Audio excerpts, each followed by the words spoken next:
All right, so next up on this topic, Richard has included this, and it's an interesting thought experiment. It's basically The Last of Us Part 2 remastered. Is it really needed? What about the rumored remake of Horizon Zero Dawn? My answer is, frankly, no. It's not really needed. I don't know what you guys think, though. It's a big no for me, but the only reason why I think they would do it, as in The Last of Us 2, is because they would re-release it with a PC port. That's what they would do, is what I would imagine. Because they ported part 1. I'm presuming they're going to port part 2 at some point in time. And I would imagine they would double whammy it and release it on PlayStation 5 at the same time. Rather unnecessarily, but okay, that's what they would do. That's not actually a bad point. That I could see the business case for that. But still, the business case is there, but the creative case that I find so strange about it is that again, the more realistic the games get, the more quickly they age, and that's becoming a problem from a production point of view and from a budgeting point of view for these companies, and also from a moral point of view as far as their staff members are concerned. As we know, Naughty Dog just laid off a bunch of people, right? Because they're very poor and they've never sold any copies of any of their games. Oh yeah. Struggling startup they indie are. studio. And so they're, I'm sorry, but there's something really quite cynical about doing these HD remakes all the time, but at the same time also shows a sort of lack of imagination that is both happening on the AAA side, but also on the consumer side gradually, as they're getting used to games getting more and more generic and mimicking quote unquote realism more and more. And then you have games like Inside, for instance, which, many years after their release are still looking exactly as great as they did on day one, because they actually had style. Yeah. I would say to that point, though, not only beyond that, it also kind of highlights just the difficulty of producing games at this scale, right? They've set the bar so high in just terms of the fidelity that they need to hit in their games, that it takes so much time, money, and manpower to make one of these things, so much so that I can see why someone would say we should probably try to release something in the interim to sort of bring in more money, because even though you joke about the sales and everything, but with a studio of that size, with that many staff members, especially based where they are out in California, that's got to be insanely expensive to operate year after year. It's expensive. Yeah, right. But then you have, in the film industry, thankfully, we there are things coming out now that get away from the sort of realism that a lot of even silly, people in superhero movies were going for. So, I mean, with Barbie, for instance, they're actually going for style and for the completely sort of outrageous colors and stuff like that. And hopefully we'll be seeing some of that in AAA games as well, where some studios will actually dare to get away from realism and go oh, come on, this is silly. This sort of not just feature, but budget creep that we've been doing from one generation to another. Is that really necessary?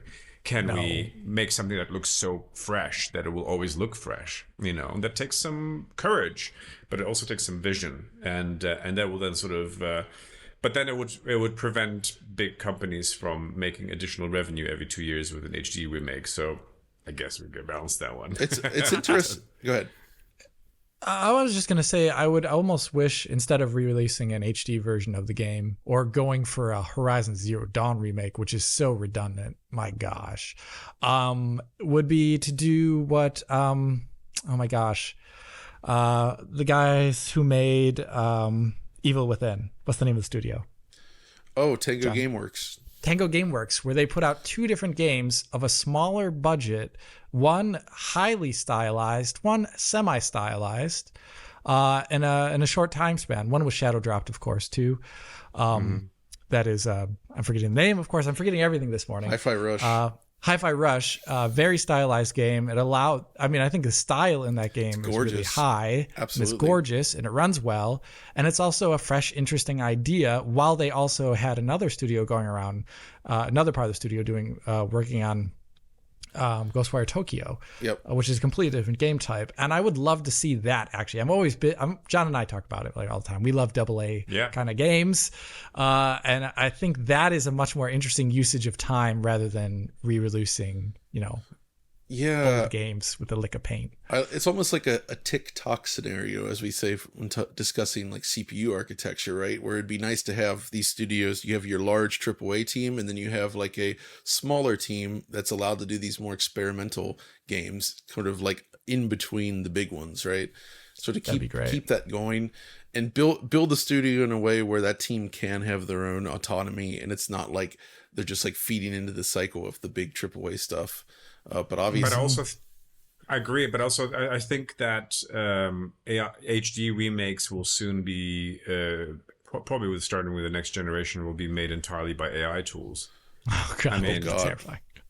Of course, like, you know, if you're going for realism, it's the easiest thing to mimic now. I mean, today, like, for instance, you know, it's a big scandal in France. You know, the French news has been sharing sort of AI news photos and putting it on the news, and people are just going, shit, you know, like it's becoming so real and so quick to turn this stuff around that, you know, and this will be a really great way for, you know, big companies to just lay off their staff. You know, sure, we don't, you know. So that's coming. That is a legit concern indeed. I'm not too fond of that, where we're going there. We're starting to see that stuff creep into everything. Even like Google image search is being contaminated with like nonstop AI images, and they've introduced that new feature that generates it based on your search on the fly. This is not good. This is not good at all. And I definitely don't like this idea of AI generated remasters. Obviously there'll still be a human component, but just relying entirely, not that we haven't seen that already, like games with pre-rendered backgrounds, for instance. AI has been leveraged in the past to enhance those, and I can kind of get that to a degree, given that those original source assets wouldn't exist anymore, and that is a significant cost saver. But of course, but now you feed all your texture maps, you know, through the thing, and it'll just up-res everything, upscale everything, you know, render everything a bit more realistic. I mean, you know it's coming. Yeah, I know. It's probably it's already. I mean, with RTX Remix, technically, they have the ability to feed textures into it and give you AI upsampled versions of it. We're definitely heading in that direction. I do want to comment though on the state of realistic graphics, and how I do still think it's possible to achieve sort of realism, but in a way that's stylized enough where it holds up. I mean, obviously the go-to remains Crysis. Sure. Crysis 1 went for realism. I still think it's beautiful. The art direction was sublime. But one of the developers... it's about art direction, right? One of the developers I think that continues to excel in this area above many others is Remedy. Like, you look at what Control was doing, right? There's a lot of realistic rendering features in there, really high-end ray tracing features, but it's so beautifully stylized with that brutalist architecture and just like strong like lighting choices, and it's amazing. And I think what we've seen in Alan Wake 2, which is coming out very soon, it's the same story, right? Where there's realistic elements for sure, but they've built the visuals in a way to be highly stylized, and I really love that sort of approach. And Housemarque, of course, also did a beautiful job with their game. God. And then Returnal. They could blend realism and style.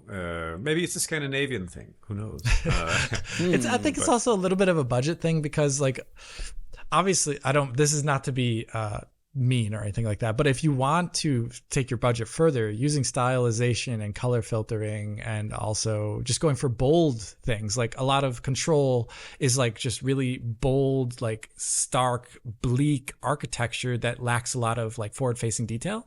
And it's like about colors, it's more about scene arrangement at that point in time, so you're not spending time making thousands of different assets for each scene, right? That have to all be unique and different, right? It's more about using lights to change the assets in a different scene to give it a different feel. And they do that all over the game in Control. If you've seen anything for Alan Wake 2 in the preview material, they're using a lot of the same scenes over and over again with like different twists on them. It's a very good way to control the budget. And I just read online right now, Control was made with a quote unquote modest budget of $30 million, which, given the visuals in that game, I think that's kind of impressive. That's a pretty good budget target, I'd say, for a game like that. Like AA, compared to some of the budget numbers we've seen and heard for the really big AAA stuff. It's just staggering, frightening, starting to knock on the door of billions. Not actually there yet, but you know, it's pretty high.